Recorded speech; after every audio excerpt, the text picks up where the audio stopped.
Hello, আসসালামু আলাইকুম viewers, সবাই কেমন আছেন? আশা করি সবাই ভালো আছেন। আজকে আমি বানাবো চিকেন মালাই কোফতা। এই মালাই কোফতাটা খেতে এত মজা হয় যে বাসার সবাই আপনার প্রশংসায় পঞ্চমুখ হয়ে যাবে। চলুন দেখে আসি এটা কিভাবে বানাতে হবে।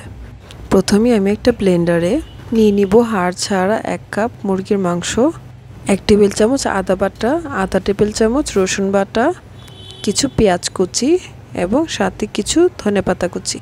এরপর এতে দিয়ে দিব 2 টেবিল চামচ গুঁড়া দুধ, 1 চা চামচ চিনি, 1 চা চামচ লবণ, আধা চা চামচ করে ভাজা জিরার গুঁড়া এবং গরম মশলার গুঁড়া, সাথে 8-10টির মতো গোলমরিচ, 3-4টি কাঁচামরিচ এবং 1 চামচ ঘি, এবং সাথে আরও দিয়ে দিব একটা ডিম। দিয়ে ভালো করে ব্লেন্ডারে ব্লেন্ড করে নেব।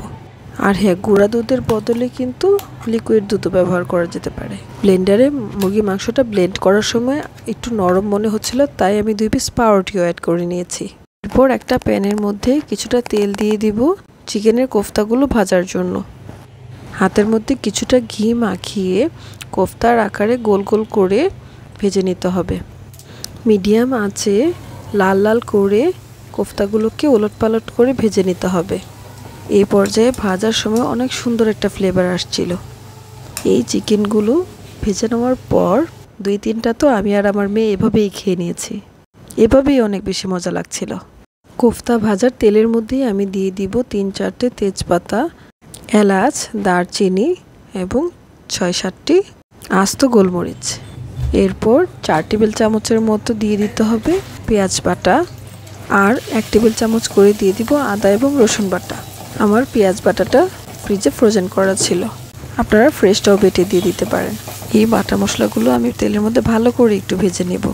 এরপর এতে দিব স্বাদ মতো লবণ, মরিচের গুঁড়া অল্প একটু, মরিচের গুঁড়া দিলে কালারটা অনেক সুন্দর আসে, ধনিয়া এবং জিরার গুঁড়া দিয়ে দিব আধা চা চামচ করে। এরপর এতে দিয়ে দিব কিছুটা মিষ্টি দই। মিষ্টি দই আমি আধা কাপ ব্যবহার করেছি।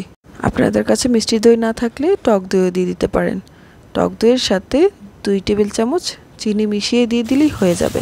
ওর মশলাটা ভালোভাবে কষিয়ে নেওয়ার পর এতে দিয়ে দিব বানিয়ে নেওয়া কোফতাগুলো কিছুটা কষিয়ে নেওয়ার পর 250 গ্রাম পানির মধ্যে আমি 4 টেবিল চামচ গুঁড়া দুধ গুলিয়ে এই পর্যায়ে দিয়ে দিব। আমার কাছে লিকুইড দুধ থেকে পাউডার দুধের ফ্লেভারটা বেশি ভালো লাগে, তাই আমি গুঁড়া দুধ গুলিয়ে দিয়েছি। আপনারা গুঁড়া দুধ দিতে না চাইলে লিকুইড দুধ দিলেও হবে।